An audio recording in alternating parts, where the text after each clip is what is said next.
Hey everyone, welcome back to my channel.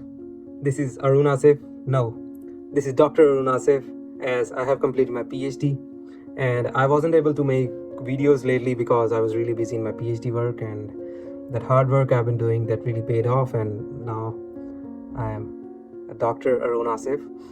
And I'm really sorry that I wasn't able to make videos lately and I wasn't able to answer your questions, and there have been a few questions that I try to answer through comments, but still there have been a few comments that need to be answered like on video, or there are some comments that I need to make a full video for them. So today I'll be talking about two topics, and first one would be about my PhD and the second one would be about the answering those questions, and at the end I have a little surprise like part at the end in which I'll show you something.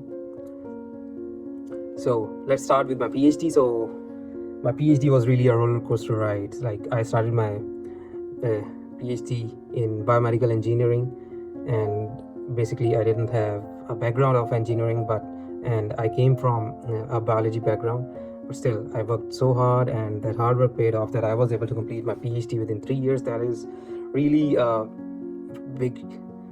a long shot, but I was able to complete it, and I'm really grateful for this to all the people, and I'm really grateful for this achievement, and that is within time, and I'm really grateful for this achievement that I was able to complete my PhD within 3 years. So let's talk about my PhD research topic. It was microfluidics and the development of tools known as microphysiological systems, or you can also call them organ on chips.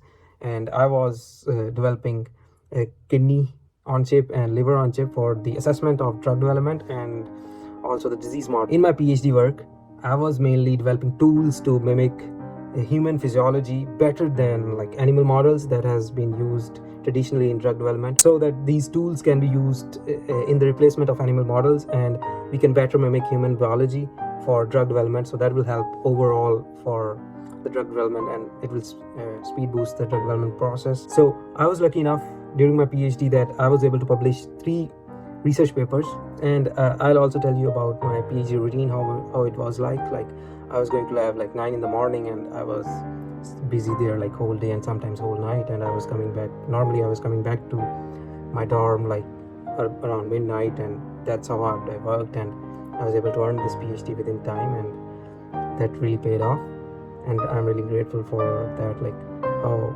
different things, that how my hard work, and they all contributed for the betterment of myself as a scientist. And now I can proudly say that I have completed my PhD, and now I'm heading towards a very good postdoc position that I'll reveal later on. So now I'll quickly move towards the questions that I have recently received, and I'll just quickly answer, and I'll also tell like if there is any question that I'll be making proper videos with.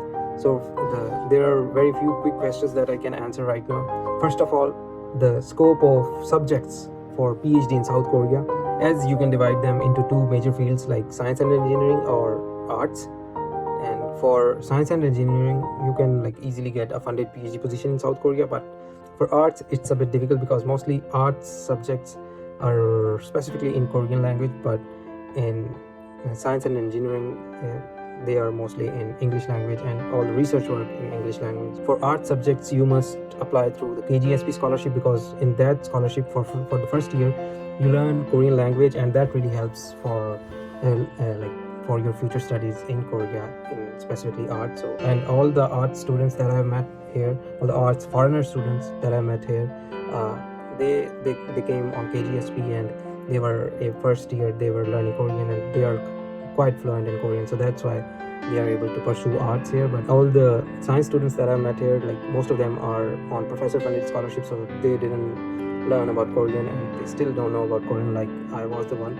And I was completely studying in English, and I was writing my papers in English, and I was communicating with my professors or like other lab members with English, and that's how it is. And there was another question that 2 of the persons asked me. One wanted to pursue his higher education in law, and one wanted to pursue his higher education in economics.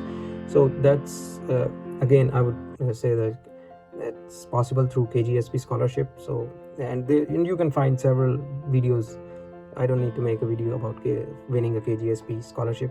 There are so many good videos on YouTube. And then there was another question about studying Korean language in South Korea. So the students who want to specifically study Korean language, they can apply to short course of Korean language, but that totally depends. And even in these days of COVID, it's really hard to get a visa on the basis of a Korean language. And then there were questions about PhD stipends, and PhD stipends or PhD scholarships are good enough in Korea, and students are paid well enough to support their life, or like to support their living and their food, and that's the main requirement. And I will make a separate video about like PhD scholarship money and how to manage your expenditures, or how normally foreigner students manage their expenditures. But that's good enough like in all around Korea, and approximately every student gets like $800 to $1,000 at $1,000 US. That's good enough for affording your living and for your food, and that's what you all need being a student. And then there was another question that can anyone come for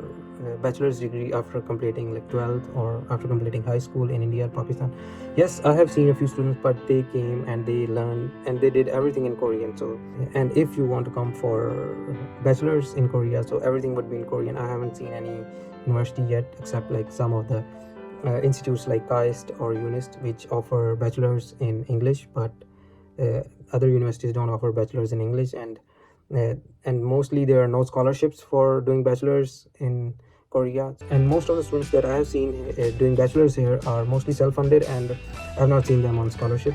So if you want to do bachelors in South Korea, so you better save good enough money to support your studies, and then you can come here. And there was another question, that is thesis in English or in Korean? So for all the foreigner students that I have met, they are doing their thesis in English, and I'm talking mainly about like science and engineering students and graduate students who are doing their masters or PhD here.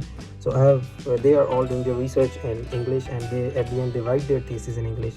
So you don't need to worry about like your thesis would be in English. And then there was another important question, that how is it like to work with Korean professor? And this, my friends, it requires a full video, and like this might require a full day video. But I'll try to keep it short, and I'll make a specific video about it. And there's another video that I'll make, that is how to manage your expense in South Korea. And that's all for today, and thank you very much, and Happy New Year 2022, and may this new year brings all the good things, or all your dreams come true. On this note, I'll say goodbye, and at the end I said I had a little surprise. So that's like it is New Year in Korea right now, and I went to the beach with my friends to celebrate, and we did some fireworks, and here is the video. Bye bye.